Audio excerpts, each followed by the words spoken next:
for a conversation.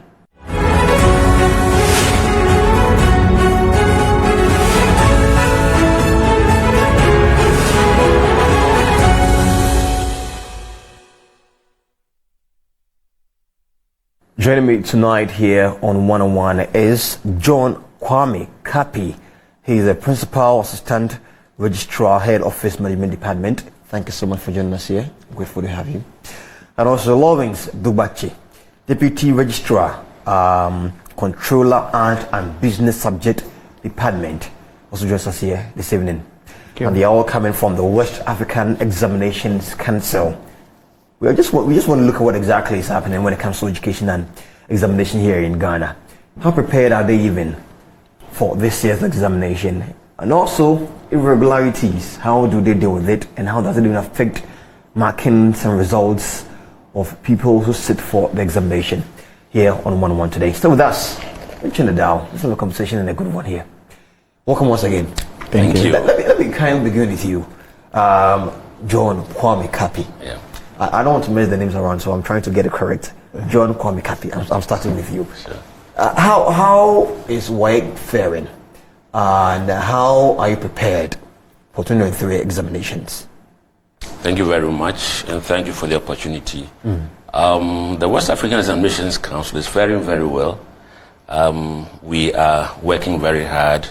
There are challenging situations, but we are also up to our task. We are working very hard, meeting our targets and, addressing the challenges that come our way.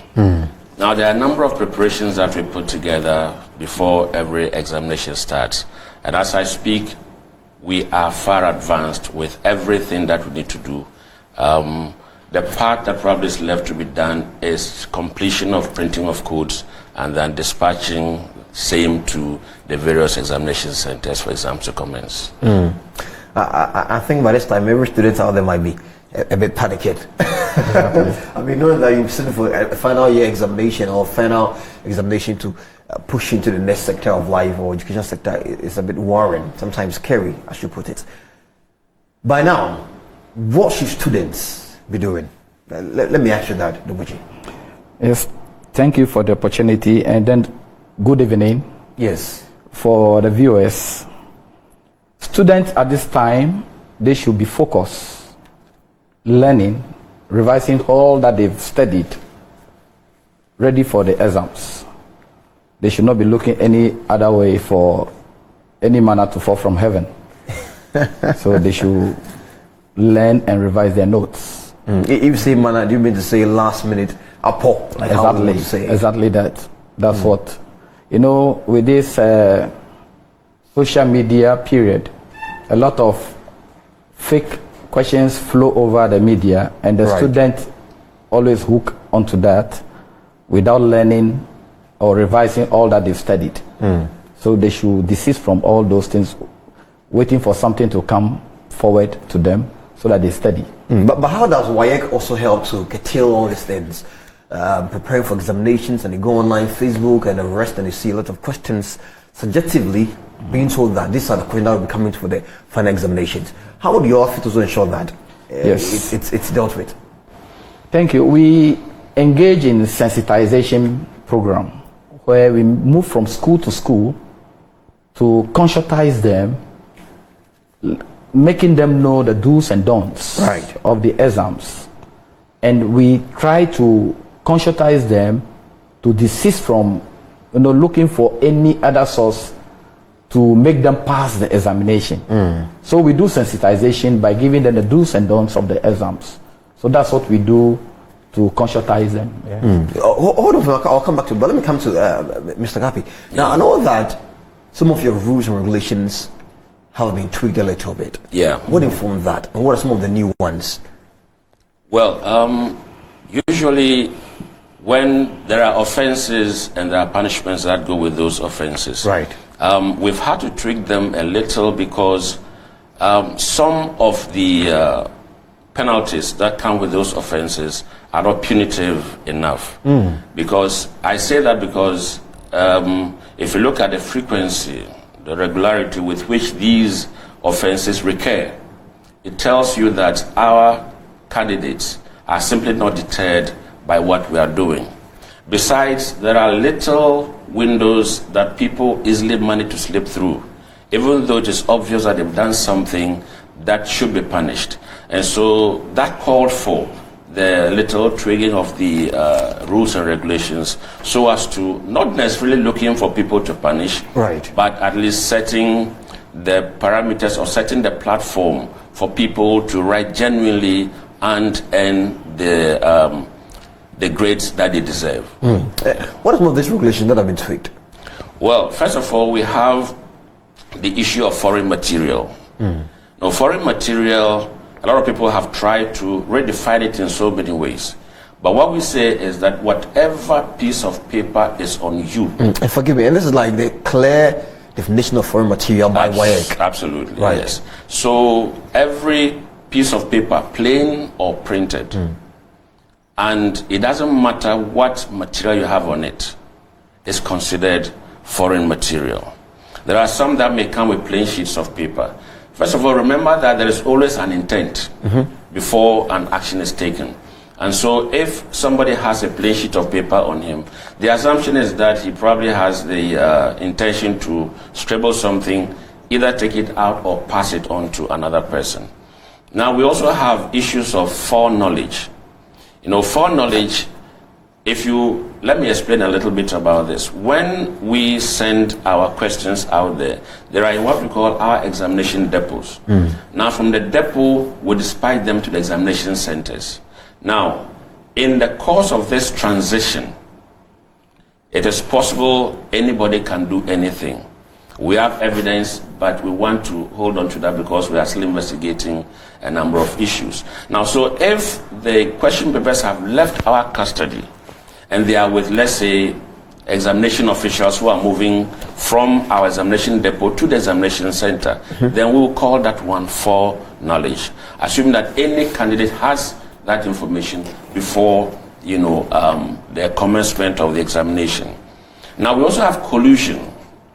Collusion is a situation where you have candidate A and candidate B sharing information in the course of the examination. Right. So, for example, I write something on my question paper and pass it on to a colleague candidate, or I write on my answer booklet, pass it on. Sometimes also, like the plain sheet of paper I mentioned earlier, probably will write something on it and then send it to a colleague. So there are a number of them that we have tried to, adjust a little bit so as to be able to cover all manner of irregularities that occur at the examination centers. I think by now I'm interested in the punishments one might end up receiving when caught involved in any of what you've spoken about. Well, just to make a little reference, there are situations where in case of mass cheating, all results will be withheld, investigated, and if we are very sure that indeed there was mass cheating, we cancel the entire results of the candidates. The entire results of all the candidates? Yes. Now, when there's also the issue of, let's say, collusion, that one also, we would withhold the results, do our investigation, and if we are very certain that indeed there was collusion, we would look at the other papers of the candidates, ensure that, or convince ourselves that something untoward has happened, and based on that, you can have your entire results cancelled. Now, these rules, let me stress, are not printed on, They are not hard rules that cannot be looked at another way. If there is enough evidence to show that maybe the candidate did independent work in the other papers, it's possible that some kind of remedial measures can be taken in terms of applying the rule. Now, let me speak to you. How do we even determine that the entire house might have cheated or somebody might have cheated? Aside the fact that an invigilator might catch somebody red-handed, what are some of the alerts? Yes, thank you. For determining how students mass cheated in exam hall, we normally look at the wrong answers provided by the students. Wrong answers? Because we all don't think alike. then you all produce the same answers, which is wrong, verbatim, word for word. Where there's a punctuation, there's a punctuation. Like, let's take, for example, mathematics, where there are figures. So if you make a mistake giving a wrong figure, it should be peculiar to a candidate. But if the whole hall, 200 students, repeating the same wrong figure, then there's something wrong somewhere. Has there been an occasion where an entire classroom, while all the candidates involved in an examination? Exactly, it happens. What's the percentage? Mostly for such collusion, we see about 90% in the examination hall. 90%? Yes. What happens to the other 10%? 10% they do independent work. You know, some don't cancel the entire. No, those students, of the their results will be released because we really take time to go through, scrutinize before we take a decision. Right. And I know there are some years of ban and all that. Yeah. It's still in existence, and what are the numbers? They are still in existence. Of course, after you determine the level of irregularity, and then you think that a person has done such and such a thing that is not right, you probably can ban them for a year. Okay, we report to the appropriate authority for disciplinary action to be taken. So the ban is between a year and 3 years, depending on the magnitude of the offense. A year and 3 years. Yeah. And within this time period, what do you expect of the student? Well, you probably are asking me what happens to somebody who goes to steal in the market and is imprisoned, and we ask what they are doing in prison. It should be of concern to you as well. Yes. Absolutely, it is a concern. That is why my colleague mentioned earlier that we do sensitization. We go out there and we tell them in black and white the do's and don'ts of the examination and the possible repercussions of any breach of these rules and regulations. Now, if after all of this, you still go ahead and do something untoward, and then we investigate and we find that you are guilty, we apply the rules. They are not applied arbitrarily. We look at the issues carefully, we turn them around. He mentioned scrutiny. Right. Scrutiny is one of the things that we do very well, critically. I mean, it is tasking, because you have to go through every single script and convince a panel that I found. He mentioned, let's say, the same figure, the same wrong figure running through. I find this running through. What is the percentage? How convinced are you? You've got to convince the panel that this is wrong before action is taken. You have to defend your Absolutely. accusations. Yes. Right. I also want to find out, you mentioned that you've been speaking to the public to ensure that they understand what exactly these examinations malpractices are. Now, to what extent do you think all this education has helped to curb the situation? Because almost year on year, we keep recording similar cases. You know, our society still has thieves, despite the fact that they are caught, tried, and imprisoned. The same applies to students. And sometimes it's just about thinking that I can circumvent the thing and not get caught. We've done this, and sometimes the questions that come from the candidates tell you that in some of the previous cases, some of the things happened based on ignorance. For example, I mentioned earlier a plain sheet of paper. Somebody can come and tell me it was a plain sheet of paper, there was no print on it, so what shows? But the intent is there. And so if I come... Now, how do you determine the intent? It's plain. We have evidence to show. That is why we have come up with that rule. All right?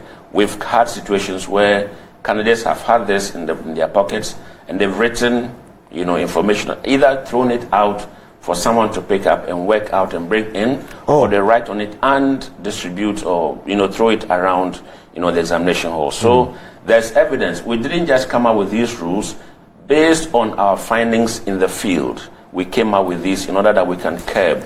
So when we go out there during the sensitization, all of these things are mentioned to them, and they are told what the repercussions are if they engage in them. So this has limited a number of people from engaging in exam malpractice. But of course, there are still the recalcitrant ones who will go out there and do same. Right. Mr. Dogboche, this is quite an interesting conversation here, I might say. And I believe if students or parents are watching, you might want to caution your children, or if you're a teacher, want to go a long way to learn and listen. It goes beyond just the examination hall and the applications if you are caught. Let's talk about how teachers also deal with some of these students. Psychologically, going in for examination, preparation, what should it be like? Thank you. The preparation should be the key, and where students are made to not to fear exams. You know, we all fear exams in one way or the other. Right.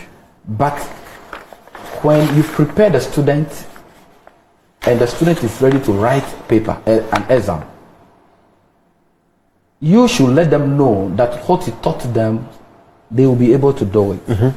But if you create the impression that, okay, there will be a help somewhere coming, students don't prepare themselves well. Do you get that information? We get the information all along. You know, like my colleague said,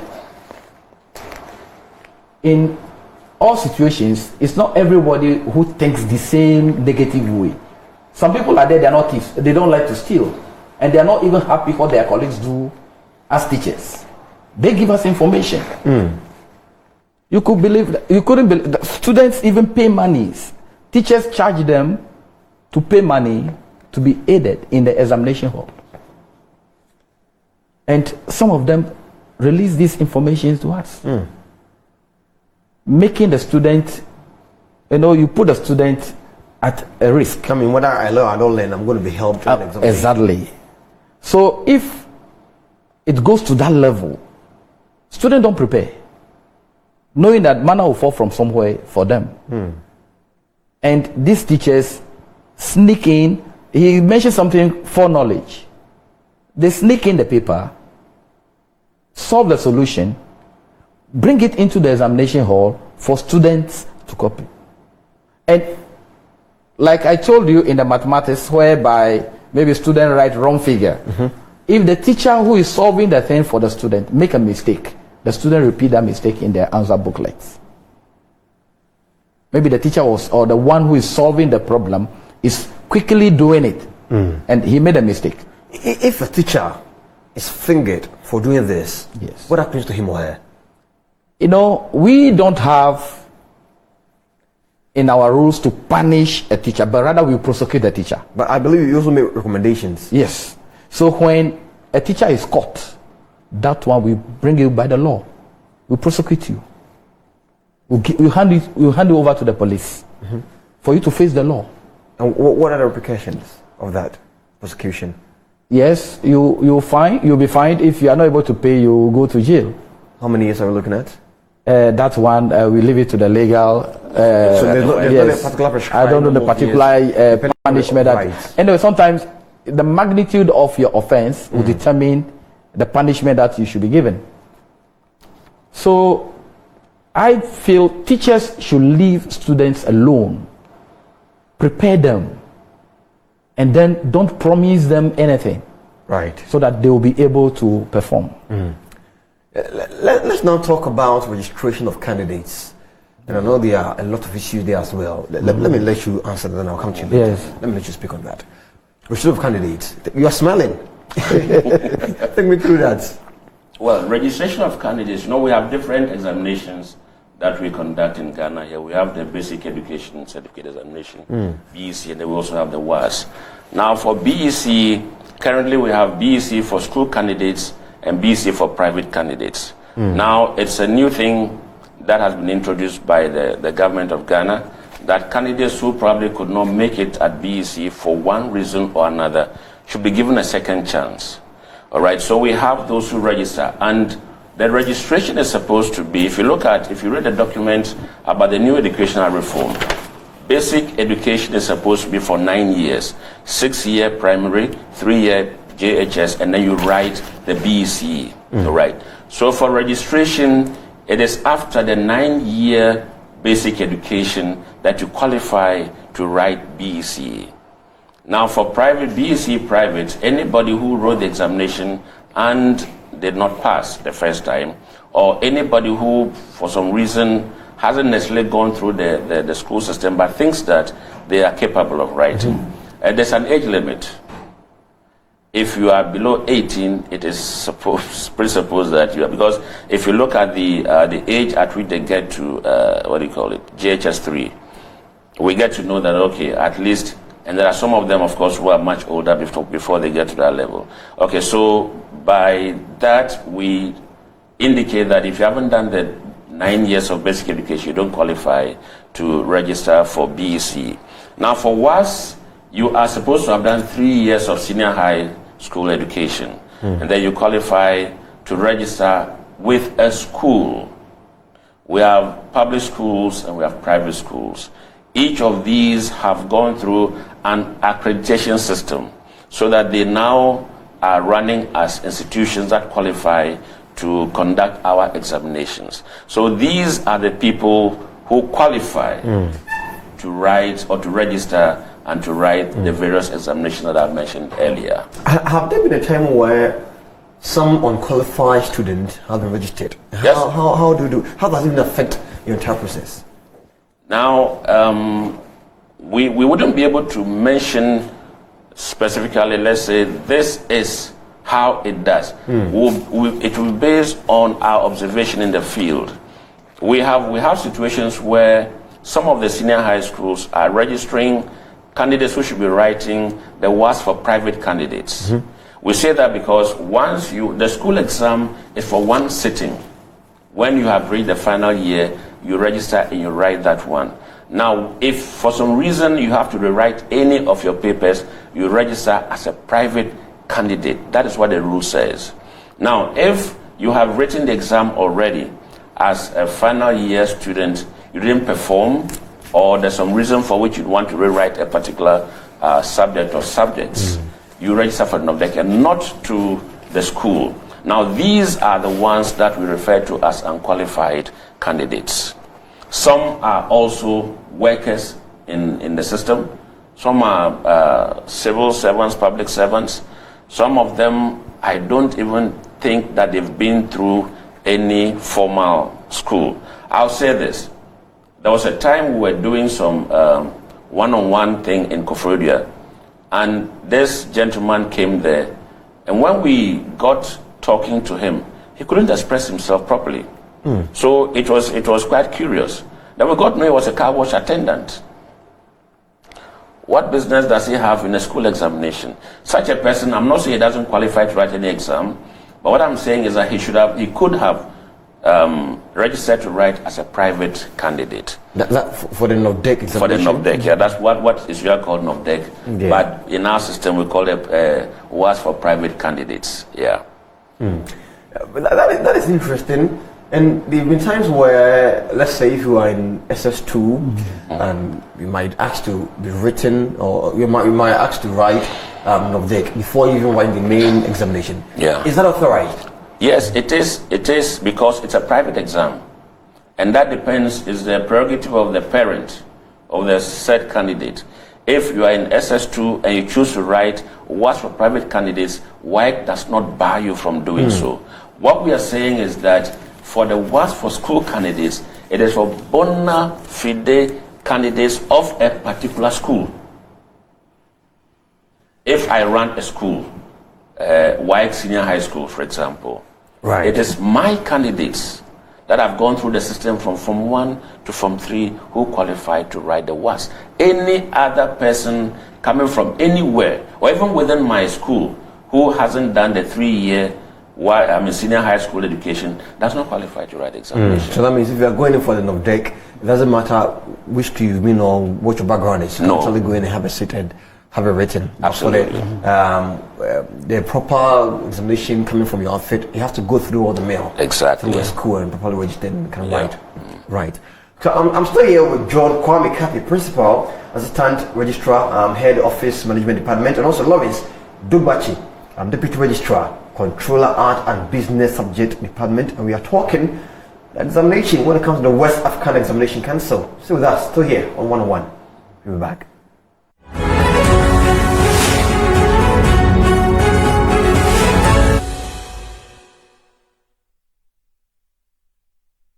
Welcome back to 101 here. I am Bright Nanakwesi Amenin. I'm still seated here with John Kwame Kapi. He is Principal Assistant Registrar, Head Office Management Department, and also Lawrence Dugbache, Deputy Registrar, Controller, Arts and Business Subjects Department. And we are talking about rules, regulations for dealing with case of irregularity in the Council's examination. We are talking about the West African Examinations Council, WAEC. Welcome back, gentlemen. Now, let me come to you, Lawrence. I want you to also give me your take on qualified students who might be registered for examination. Quickly. Thank you. My colleague talked about going through the school system. The school system, you have to study for 3 years. Right. And then, we have a continuous assessment component, which is added to the normal exam mark. So if you don't go through the school system, how do you get a continuous assessment? That means the schools that registered the candidate manufactured marks, forged marks for that candidate. For instance, the candidate that he talked about, who was in the car wash, the two of us were at the same. We interrogated the guy. The guy was working at the car wash, washing bay. Now, how did they get the continuous assessment? That means the school authorities registered him, maybe money exchange hands, then they manufactured marks for the candidate for the continuous assessment. I'm wondering the marks they might have questioned me with. And those things are the non-qualified candidates that we talked about. We are talking about those who did not go through the normal 3-year schooling to obtain that continuous assessment. So if it happens like that, you better go to the private candidate. That's why we don't add continuous assessment to your marks for for the examination processes. Yes. So that's one thing I wanted to add up to the unqualified candidates. Yes. I know that almost every outfit here in Ghana or in Africa might have their own problems and issues. Yes. It could be human capital, it could be financial capital, and all that. I'll come to that. But then there's this funny thing I saw somewhere where it says there are some people that their parents even buy questions for them. Have you ever heard that before? And how do you react to that? Is it true? Has it happened before? No. Parents can come to the West African Exams Council and buy past questions. Some parents come there to buy past questions. Now, but for current questions, there's no way. I don't work at test development. I have no access to questions. I work in there. Assuming my ward were writing even this year, I wouldn't bother. I wouldn't bother myself going to say I'm going to look for questions. So it is not true that people walk into WAEC and buy questions for their awards for the particular examination. It's possible that they came in there to buy past questions. But in-house staff, how do you ensure that they are not taking out questions sent by the outfit to their children and cousins and all that? How do you deal with that? There are rules that bind every single person in there. For example, if I have a ward who is in JHS 2, I have to notify the office, next year my ward is writing BECE. And next year I have to repeat that notification to inform the office that I have a ward who is going to write the examination. And based on that, if I have any assignment close to the central area where the questions are produced or where the results are processed, I'm taken off that schedule for that particular period. So even those of us who are within, we are bound by these rules. We are not given any advantage over any other person who is outside. Right. I want us now to look at BECE examination. The misconception about grading system. I think about a week or two ago, I was at the NATOL when you were having a lecture on what exactly it means for the grading and all that and for students. Yes, I was going to come to you. Let me come to you first. Now, we have heard a lot about these things, and we've had to answer this question over and over again. The BEC has its own grading system, what we call the T9 grading system or Standard 9 grading system. Standard 9. Yes. It is a grading system that is meant to, rank students on a kind of bell-shaped, system to determine the highest and the lowest performers in a particular examination. Now, if you look at BEC, you realize that they do the same subjects throughout. I mean, apart from, let's say, Ghanaian language and then BDT. Ghana and all that, yeah, BDT, where some would do home economics, some would do visual arts. But then, basically, what happens is that the notion is that these are children who are at the same level, who have studied the same thing over a period, who are being assessed. So what happens is that you lump them all together, right, and then you rank the grades. I mean the scores, okay? Now we grade them systematically.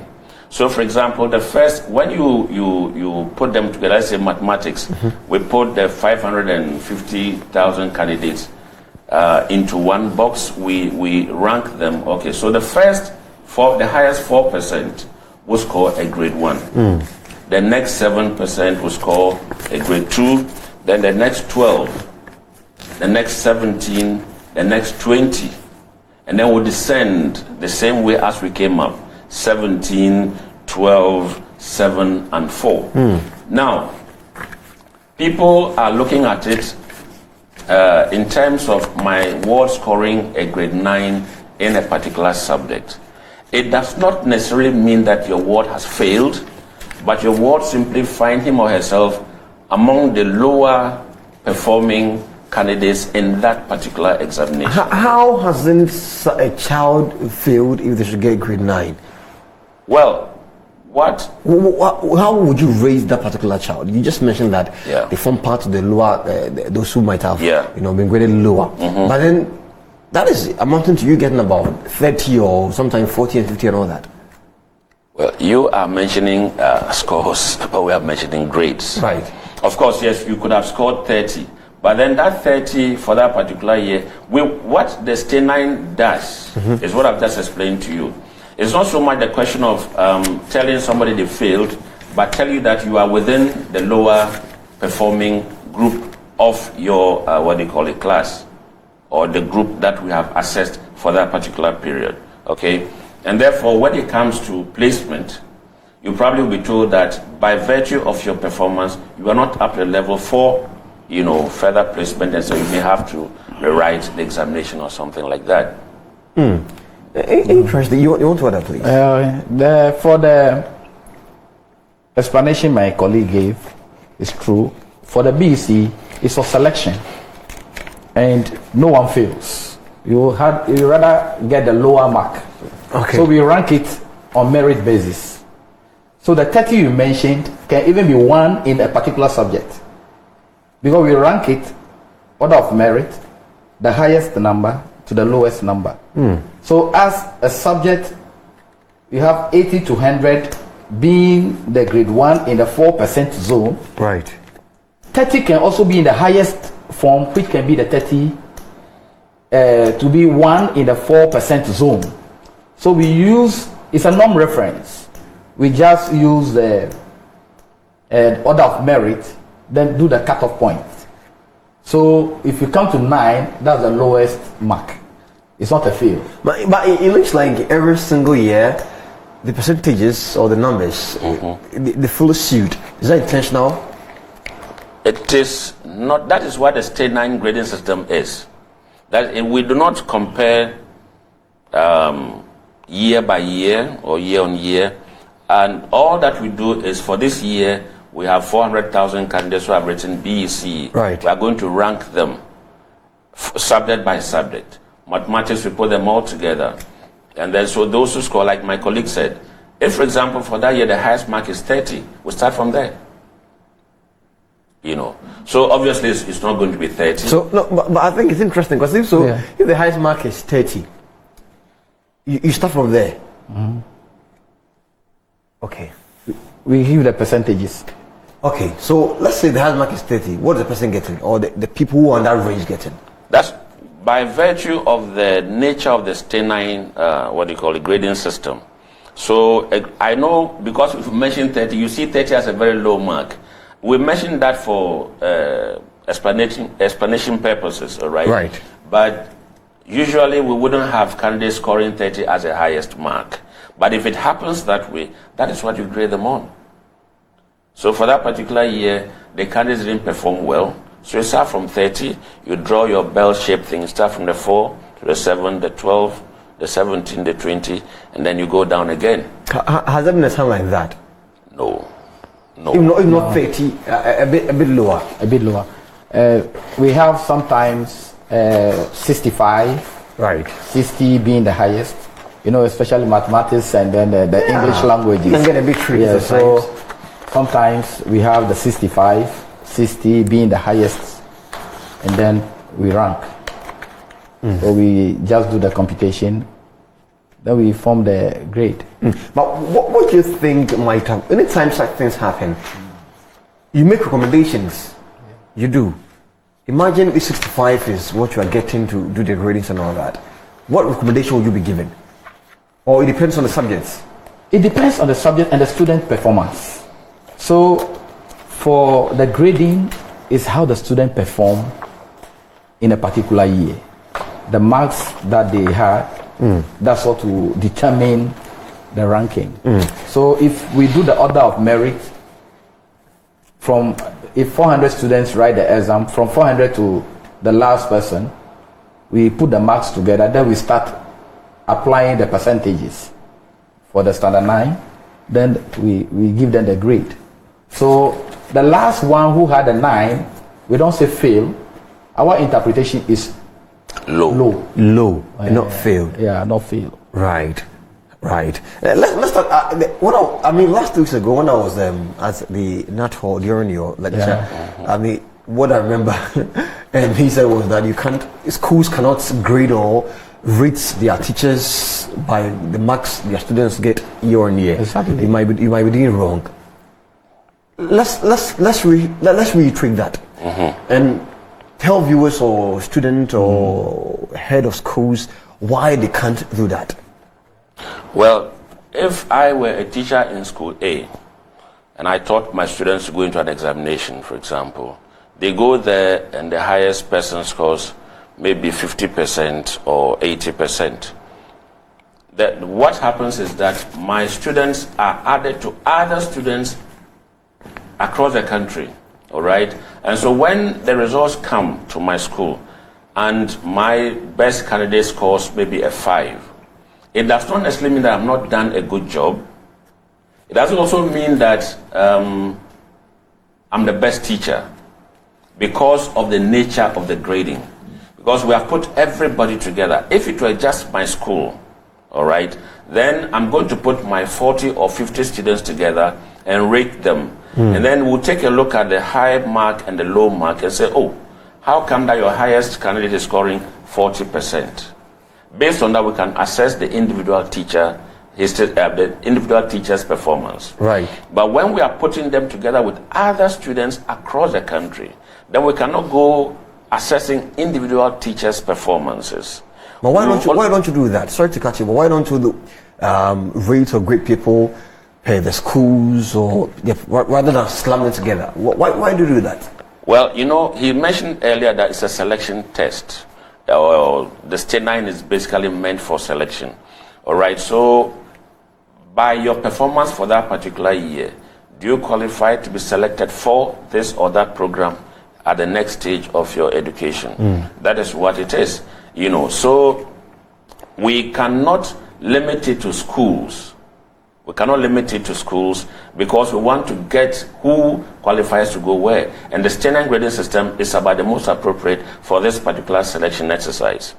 Now, remember also that you may not know, but the BECE is an examination conducted by the WAEC on behalf of the government of Ghana. Right. All right. So if there are recommendations, we simply pass them on to the government, the appropriate institution of the government, and they probably at their sitting or in consultation with other well-known individuals in the area could make recommendations. The WAEC henceforth adapt this grading system and not that grading system. And if the forum that you are referring to, you remember that the speaker said several committees have made recommendations to the government, but we on our own cannot unilaterally say that we are going to change from the state 9 to any other grading system. So until government approach your recommendations, Yes. it remains the same. Yeah. Right. Let's not talk about some of your challenges. I believe this is the first challenge. The fact that until government reacts, Yeah. it remains the same. Are there any other challenges, like interference from government and all that? No, as for government interference, I wouldn't even call it interference per se, because it's supposed to be a collaboration between Right. us and the government. So they provide for us the platforms that we need to be able to conduct our examinations. So basically, the major challenges we have as we speak, as far as the conduct of examination is concerned, is at the examination centers, as you mentioned earlier, the level of malpractice and then the involvement of teachers. I think when he spoke, he said some of them, those that we find culpable, we let the law take its course. We also report them to the Ghana Education Service to indicate that these personnel of yours in the field have misconducted themselves this way or that way. And if there are sanctions that the Education Service would apply, that is their prerogative. We cannot go beyond that, like my colleague said earlier. But it's why okay. Let's talk about some of the challenges. Funding, human capital. Are you okay? Well, in terms of human capital, we are short by well over 200 Well personnel. over 200 Yes, personnel. yes. That is huge. I do not have the figure off head, but we are somewhere there. In terms of funding, it's another big challenge. It's a big national cake that they have to share across. So we wait until we are told, come and take your share, and then we'll go and pick up our share. However small it is, you have to manage it. But until then, financially, how do you manage? We used to, until the advent of free senior high school, candidates paid their examination fees, so we didn't really need to go to the government and ask for money to run examinations. Once the candidates paid their examination fees, that was used in running the exam. But now it is free SHS, and so the candidates do not pay the exam fee anymore. It is the government that's supposed to take care of that. So we present our expenditure to the government. Okay, our authorities go to Parliament and defend our budget, and then the government is supposed to provide the money for us to run the examination. So yes, they provide the money, but its adequacy or otherwise is not for me to tell on this forum. I want to know, because if it doesn't happen, then it also affects your dealings, right? Exactly. So if the money is inadequate, how are you able to support yourself? Because like you mentioned earlier, Yes. you're paying money Students for pay, examinations. yeah. Now it's not more like that because of free SHS. Government's supposed to pay, and it's not as effective as it may seem to be. Then we are in trouble, and it retard our progress in the examination processes. We had the same challenge last when the BECE was marked, Right. because the monies were not released early. We couldn't pay the examiners on time, and they made a lot of noise. Some even wanted to do picketing at our end. Yes. But finally, government had to release some funds for us to pay them. So it affects our operations. So we will pray government is proactive, because it's a system when we start, you cannot halt. It must continue. So they should do well to provide the financial resources so that as we start, we continue. Well, and then end it well.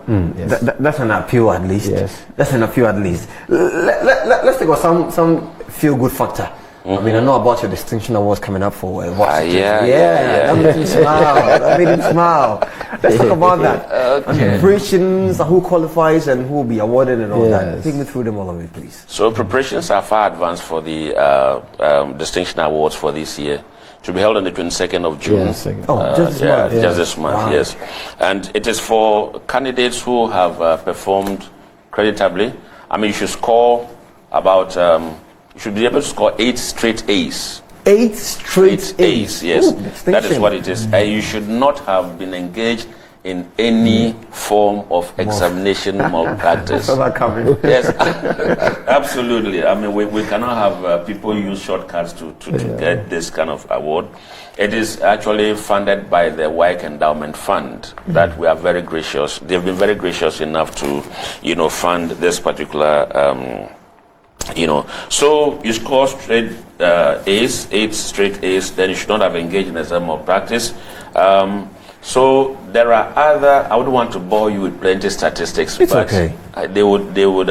We have a way. Of course, you may have a lot of straight A's, and so we go in for the raw scores, and then our statisticians will sit down and do some gymnastics with the figures, not as if to say we are putting somebody aside, but trying to make sure that everybody, whoever deserves the award is the one who is, awarded.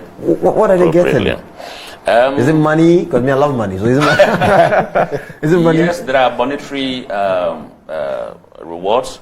Some institutions have offered scholarships to some of the best candidates. Right. I know there are some of them who are studying in foreign universities as we speak. And then also the schools get to be recognized. Okay, so we've had times St. Louis, St. James in Sunyani, yeah. We've had Achimota. So we have the general one where the overall best, and then we also have the what do you call them? Disciplines, okay, general arts, general science, we have visual arts and so on and so forth. So in all these categories, we also have, awards for the candidates. Right. Yeah. Or anybody who actually wins any of this, congratulations to you in advance. Anything want to add up, please? It's a system which we try to encourage students to learn, and it's a pride. You see parents climbing the stage with the awards to receive awards that are given to the kids. It's amazing. If you witness it, you will feel like being one of them. One of them. So we encourage students to try and learn and do away with examination malpractices so that they will also be part of the Excellence Award. Right. So that's what I can encourage them to do. Great. When he mentioned parents and how excited they get when they see their children, I remember when I was graduating from the university, my mother, she was waving her. Yes. I'm like, yes. That is so fresh on my mind. This is why I see it reminds me of that. Thank you so much for coming, please. Thank you so much. And so I've been here with John Kwame Kapi. He is Principal Assistant Registrar to Head Office Management Department. Thank you so much. And also Lawrence Dugbuchi, Deputy Registrar, Controller, Arts and Business Subject Department as well, all from WAEC. And we're talking about rules, regulations for dealing with cases of irregularity in the council's examinations, and also what exactly the exams might be looking at come this year. Don't panic, just learn and don't rely on external factors to mess your mind up. Just learn and go there confident, and sure you do well. And so I've been here talking to officials of WAEC, West African Examination Council, and Bright, and this is 101 here on Metro TV. Thank you so much for watching. Have a good night and bye.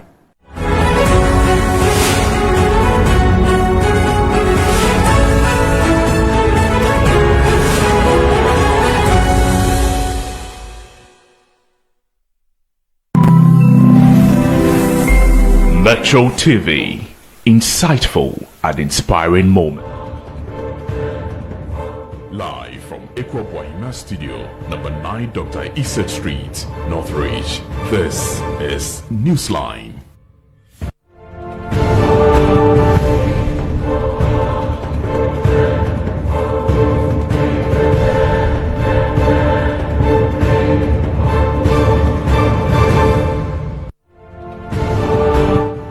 Hello, good evening. Welcome to Newsline on Metro Television. My name is Aldo Moro. Here is what we have for you tonight.